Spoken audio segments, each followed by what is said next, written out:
पण त्याचबरोबर एखाद्या गोष्टीचा इतका ध्यास ठेवून किंवा घेऊन माणूस कसा पुढे येतो व मोठा कसा होतो हे आपण कीर्ती मॅडमकडून शिकावे.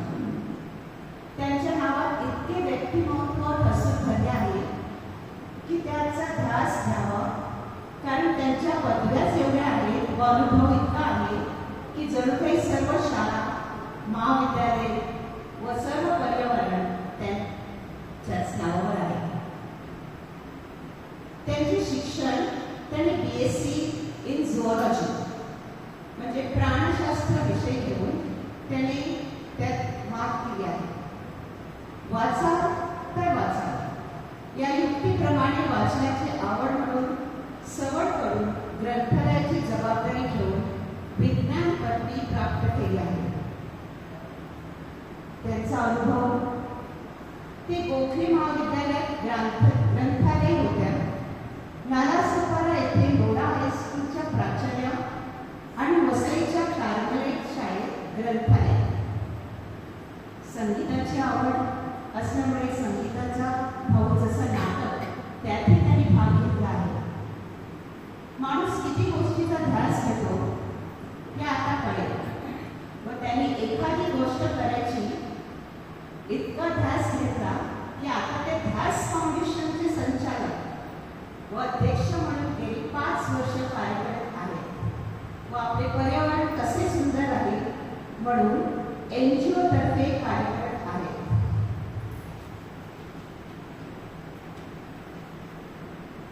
एखाद्या गोष्टीचा विस्तार करायचा म्हणजे त्याची पाळीमुळे काढावी लागतात, मेहनत करावी लागते, कष्ट करावे लागतात. मग त्याचा विस्तार जबाबदारी, उद्दिष्ट, जागरूकता सर्व लोकांना ते पटवून देणे गरजेचे असते. हेही ते काम करतात.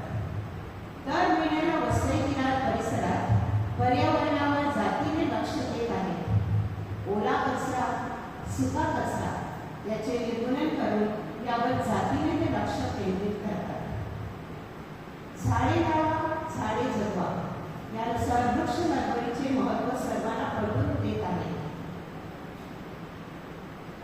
आपल्या गावातील रस्ते ते साफ कसे ठेवावे, स्वच्छ कसे ठेवावे त्यांना ते मदत करत असतात.